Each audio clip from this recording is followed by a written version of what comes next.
Hey y'all, here we made it to another Sunday evening. Got a special guest on the place.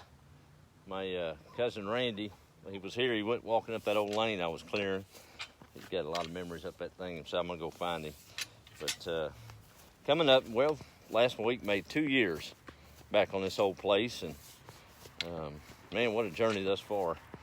Let me tell y'all about this in a minute. This is a Scuttle hoe. Some of y'all know it's a stirrup hoe. And I was telling Randy about it. You got to have that in the garden, man. That's some kind of handy tool. He said, but it's still a hoe, and it still works. I'm like, well, that's right. That's right. But trying to think about what this whole Washboard Chronicles thing is, coming back and sharing all these memories. And it hit me out there when I was weeding that garden today, and I'm hot, sweaty, and don't smell so good, but there ain't a weed out there left standing after today. But this is kind of like, I'm sure y'all have one, that box that you carry in between moves over your life. You know, it's usually up in the attic or in the back spare bedroom closet. And it's not the important stuff in that box necessarily. That's cedar chest business, you know, like, Grandpa's coin collection, things like that's in the cedar chest. This is that old box of stuff that you just can't seem to cull in between moves. Maybe it's a third grade drawing or from yourself or your kids, and then you add to the box as you go forward, because those that we love and pass on, they start emptying their boxes into your box. But anyway, some of that makes sense to some of y'all, but that's kind of like what this is. Every day's a new piece of that box that we open. Let me see if I can find Randy. He's been here a couple of times since I've been back.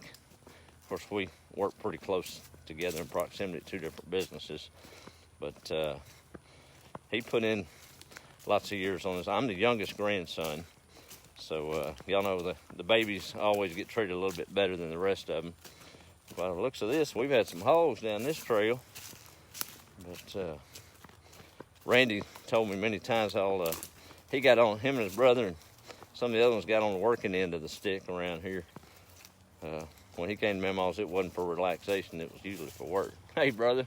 How you there doing, he is. Joel? You doing all right today? Yes, sir. My cousin Randy. Good. What you think? How far did you go? Well, I went to where you cleared there. It's not very far. I wanted to get a tractor down here and do some work.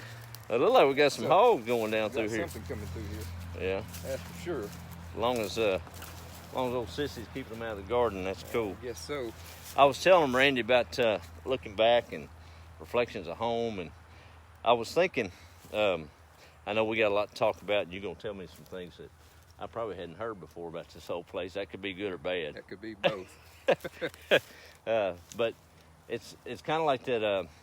Do you remember that old boy from Tennessee and Kentucky paired up? I think it was Craig Morgan wrote a song. I think it was his first #1, Almost Home. You remember that song? I was almost home. Yeah. Wish you just left me on. Yeah. But kind of a. Yeah. He did a good job of kind of putting, of course, it's a sad story about a homeless man, but Right. I really like the essence of that thing, and I think I want to share it. And no, Randy is in the music ministry at his church, and he's a singer and plays the drums. And I, be honest, I bought a set of drums with my show land money, thought I could drum, and I just ended up beating them. But Randy plays them. I beat them. A lot. I beat them too. We all beat them. But no, I don't know. Some of y'all remember that song, and it just really kind of hits home, no pun intended, about thinking about the journey we're all on. I know a lot of us have been quarantined, and kind of, even I, through this, have said, man, I wish I'd pay attention to what Grandma said, a little bit more about cooking, and doing this and doing that. A lot of things. I think as we age, that happens a lot. But if I remember right, I'll probably mess it up. That old song, the way he wrote it, just really brings out a good point about how we all long for home. You don't want me to sing it, do you? No. Well, if you remember, you might bust into the chorus if you feel like it. But if I remember, it goes. I can sing some of the chorus. I might have to find it on my phone. Well, we'll do that. So I'll have to look it up. See if I can't butcher the lyrics on it. But it starts off, that first verse, it just kind of hits you in the gut. But talks about an old homeless man. The writer walked up and said he had plastic bags around his shoes, covered with the evening news. That old bank sign, you find it? Yeah. That bank sign was flashing 5 below. It was freezing rain and spitting snow. I shook the old man there behind the dumpster because I was scared that he was dead. He rolled over and looked up at me kind of angry and said, I asked him, what's he dead? He said, man, I wish you just left me alone because I was almost home. Chorus goes. I just climbed out of a cottonwood tree. I was running from some honeybees, drip drying in the summer breeze. After jumping in the Calico Creek, I was walking down an old dirt road, past a field of hay that had just been mowed. Man, I wish that you'd left me alone, 'cause I was almost home. The old man said he was coming around the barn about the time that you grabbed my arm. He could hear Mama holler, son, hurry up. Could almost smell with his own nose that good old hot cobbler on the stove. Saw Daddy loading up the truck. Cane poles on the tailgate, bobbers flying in the wind. Since July of '65, that's as close as he's been. Just dreaming. Man. Ain't that something? That is. And I just climbed out of a cottonwood tree. I was running from some honeybees, drip drying in the summer breeze. After jumping in the Carries Creek, There it is. well, I was walking down an old dirt road, past a field of hay that had just been mowed. Man, I wished you just left me alone, 'cause I was almost home. Man, I wish you just left me alone, 'cause I was almost home. That's good stuff. That's a good song. That was a little treat, y'all. Thank you, Randy. It really kind of defines where we're all at. Sometimes we can't go back home, only in our mind. But home's most of the time a good place to be. That old Scuttle hoe, I was telling them about it, Yes. and it'll get it done. But I noticed when you cut that weed, it reminds me of some folks I ran into, maybe me sometimes. You cut off the root, and the weed's still there. It looks good for a little while. It grows back. Well, when you It cut grows somebody's back. roots off, That's right. That's right. you gotta stick to your roots. Man, it's so place something else. You had a story about that old tree over there and your mama. I did. Where we came out of the lane over there, me and my brother had motorcycles. I had a SL70 and he had a 100. And we had a dirt track that went around that pine tree, and it come right around the other side of the storm cellar and around another pine tree that's out there. And we had a track out here, but they would dump us off at the lane, because that's the first thing we do is we take off to the end of the lane on the motorcycles. Yeah. And I took mine out one day, and she decided she wanted to ride it. So she got on it. And when she got on it, she was fine until she let go of that clutch and hit that gas, because she was full throttle when she opened it up. And when she did, it reared right straight up with her and tried to climb that tree over in the corner. And anyway, that was her first and last ride. I guess that'll cure you. Yeah. So, yeah. Man, Goodness. walking back here just brings back some memories. Yeah. We used to put old feed bins together out of that old barn over there, me and my brother, back in the 70s. Even early 80s, I remember Kim and I would come up for the summer as kids and just be out there prowling around. That old pulley's still up there. It is. I bet you there's still some caulking and rivets in that dirt out there somewhere. I know there is. There was rolls. We threw them everywhere. And rolls of it. Yeah. Yeah. Memo holler at us, y'all don't get stuck in that silo. Me and Rick used to have what we call the bin building blues. I started to write a song about it, and I never did, but it'd be easy to do. We'd come out here and procrastinate, and we just have a couple hours before dark to do it. Because y'all got paid by the piece, I'm sure. We got paid by the unit. So we'd sit here till about 30 minutes before dark, and we'd say, okay, we got to do this. And we get in there and we'd knock one out in 30 minutes. And We always called it the bin building blues because we got them every time we came out here. The bin building blues. Now, you got on me about, because of course, it was always pretty much a good time other than picking peas. When I came, you said you had to, we was talking this morning, in fact, 9:30, it was cutoff time around here. Right. In the daytime. Right. It's right. Too hot. Yeah, too when hot.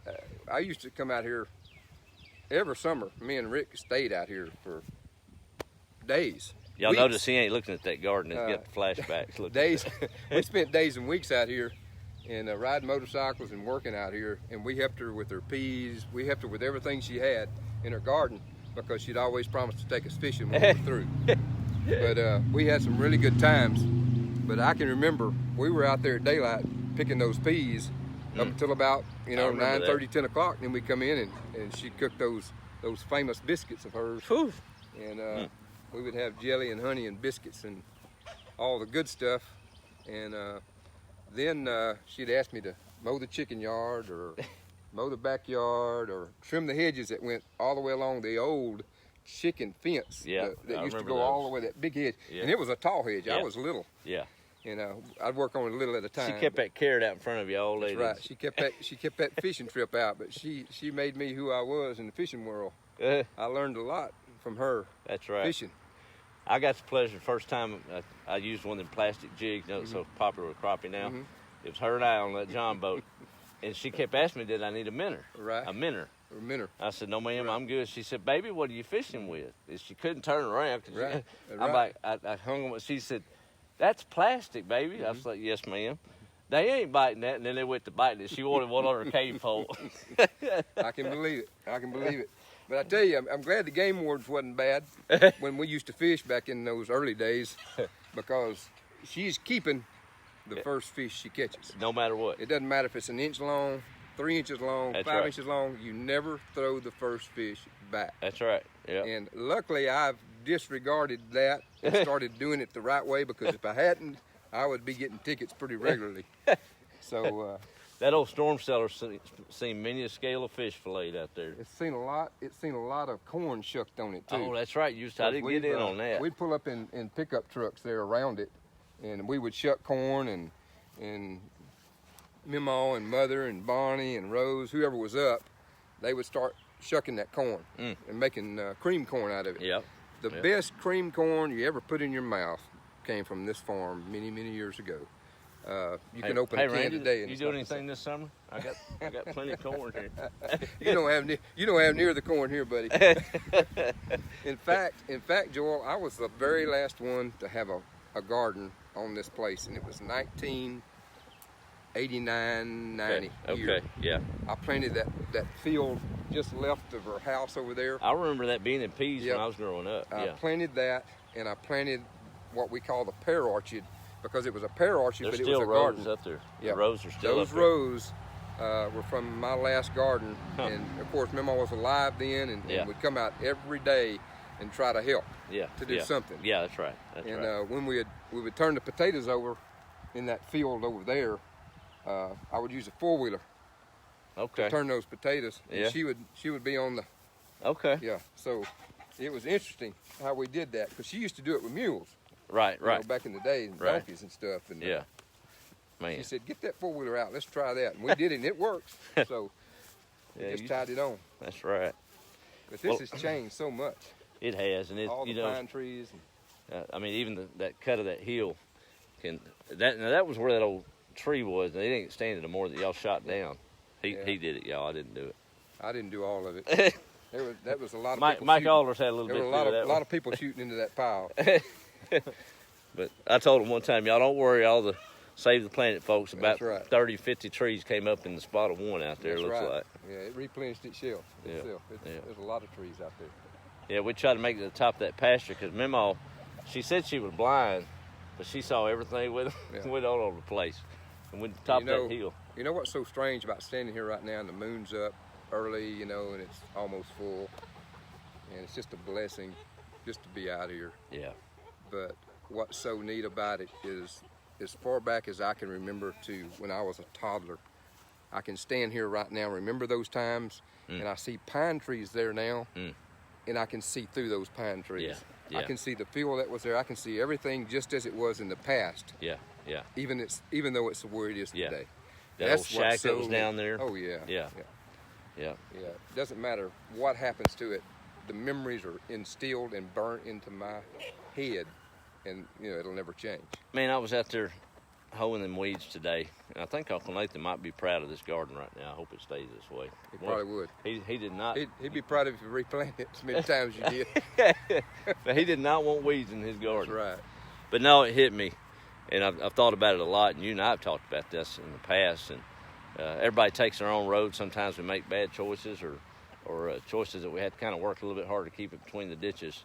But something that has struck me about our family, three girls, 3 boys, was how blessed our extended family has been. Yeah, we've had divorces, we've had some loss, but tragedy by and large has not struck our family, and I really believe it's a lot to do with. You know why? I Yeah. mean, Yeah. we come from the same place. That's right. We've been under a hedge protection since we were born, mainly because this family was brought up the old way. That's right. Religion and character and all those things played a huge part Huge. in their lives, and they still do in their lives today. My uncles and aunts and my mom, they're all very strong. They're grounded, in faith and religion, and it's not found anymore. It's hard to find big families as large as ours that are still grounded in the faith and the character that they have. And that hedge of protection is why we have all been so blessed for so long. I remember every time we'd come up and visit and go back to Huntsville, just an hour away, we didn't pull out of this driveway before we had a prayer.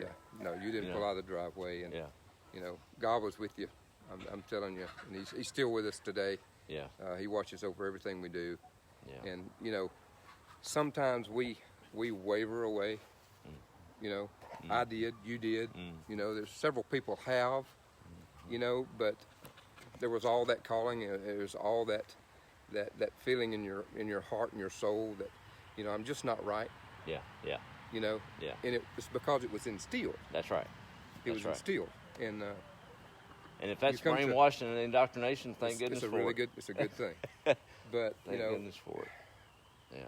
the one thing I could say to your viewing audience, Joel, today is, if you're not saved, if you're wandering, if you've fallen away from Christ, if you've done any of those things, I'm telling you, the world is coming to an end, and it's coming to an end very fast. And it's going to happen abruptly.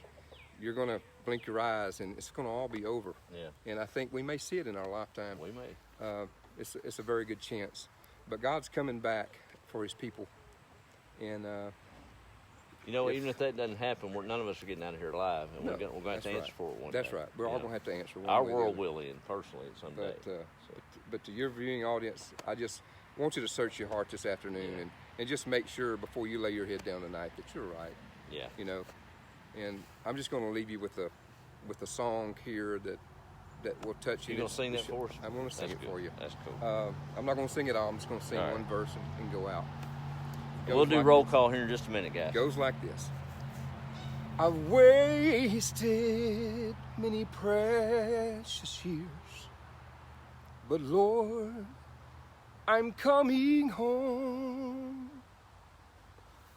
I now repent with bitter tears, 'cause Lord, I'm coming home, coming home, coming home, never more to roam. Open wide thine arms of love, 'cause Lord, I'm coming home. Yes, Lord, I'm coming home. Man, that's good, bro. Appreciate that. your daddy and my mama and Pawpaw Joe and Ruby looking down smiling this evening, I imagine.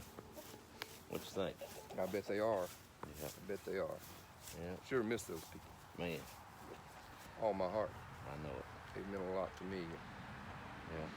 Donna and Poogie's the only ones lost both their parents. That's right. We've still got, That's right. you got your mama, I've got dad.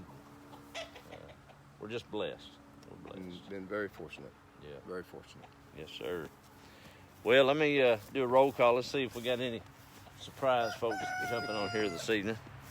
And we'll probably share a few stories off camera. We sure will. Well, there's a lot to share. We didn't share many. No, it's a little easier talking when you ain't holding up a camera in your face, but y'all understand it. Let me go back through real quick and see who's all on this evening.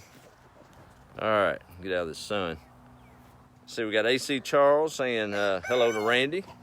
A lot of folks watching here. Okay, Tennessee, April Potter Holloman. A friend of mine up there does some booking and things. Right. Mike's in Cottonwood, California.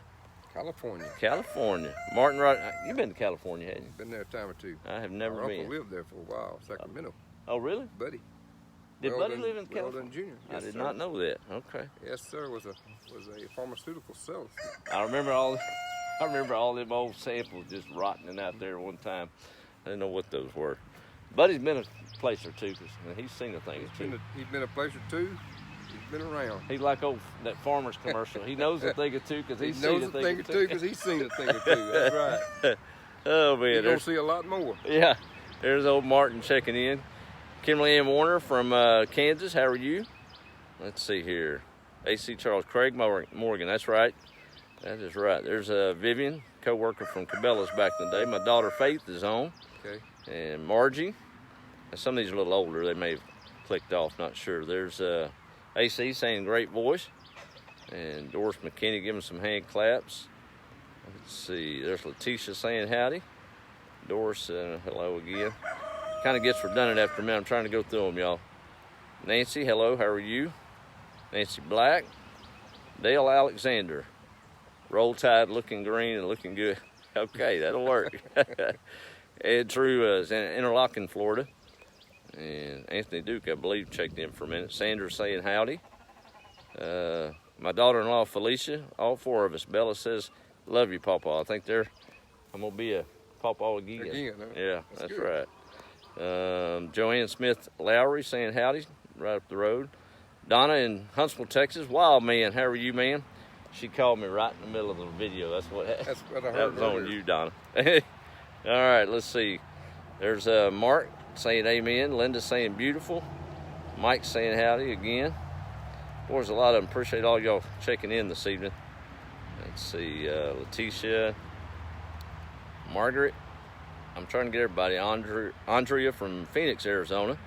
Wow. And let's see. Terry saying hi. Linda. Moore, Oklahoma. There's Sandra. Ed's in Rowlett, Texas. Hey, there's my good buddy Jonathan Kerbo. Man, you need to call me. I've been meaning to get a hold of you for a while. So, but anyway, I think we're going to enjoy the rest of this little bit of sunshine. That's right. I gotta. It's going to be going down. I got to get some more hay on top of Buddy Alders' golden watermelons up there. That's right. You better fix him up. Yeah, Randy come by, and my Uncle Buddy we just talked about now. He's a farmer extraordinary. He got the certificates to prove it, still does. But he was wanting me to get this certain variety of watermelon. It's a hybrid, and he couldn't find it. Of course, he could make a phone call and buy Nacogdoches, but he couldn't find that seed. Didn't know anything about online and how to order. So I got him a couple packs, sent them to him, and I took a couple of them. And y'all, when they say there's 10 seeds in this pack for $10, there's 10 seeds in this pack. Not 9, not 11, 10. You get 10. So I had 2 of them, and I set one out, and the caterpillar got them. Right. So I was up there putting one seed in a hill, and I dropped my full package twice. I'm like, this don't make no sense. That's A not watermelon seed for $1. You think Pawpaw Joe would have something to say about that? Yeah. Man, there's been more watermelon seeds spit on this place than. You know, we can go as a crow flies a quarter mile toward the loop right there, Yeah. And all those pine trees off of Loop 224 Uh-huh. that are over there in front of the school, Yeah. all of his old watermelon rows are still standing. Really? They still exist. The trees are on top of the rows. They're Yeah. actually still there. And see, I never met him because he died before I was born. Yeah, they are But still there. you were pretty young when he passed, weren't you? I was pretty young too. Yeah. But I can remember them having the big trucks out here and haying those watermelons and packing them Really? out and getting them out of here. Man. But he had them all over. I think he had them down in Falfurrias, Texas. He had land all over that he was farming. Well, you had to. That was their livelihood. But I'll tell I you, know he Randy, had some back here because those rows are still there. And until somebody turns it under, land's gonna stay that way. it's going to Yeah. stay that way. Yeah. They'll be there forever. Well, that being blessed to run that store downtown, been there forever. Some of these old cattlemen have come in. These old ranchers been here all their life, and they find out who my pawpaw was. They ain't had a bad thing to say about him yet. That's right. And that's a good You won't thing. hear anyone that does. Yeah, that's a good thing. All right, well, we're rambling. We'll talk to y'all later. Y'all have a good week. Be the light, and appreciate Randy stopping by. You bet. Thank you.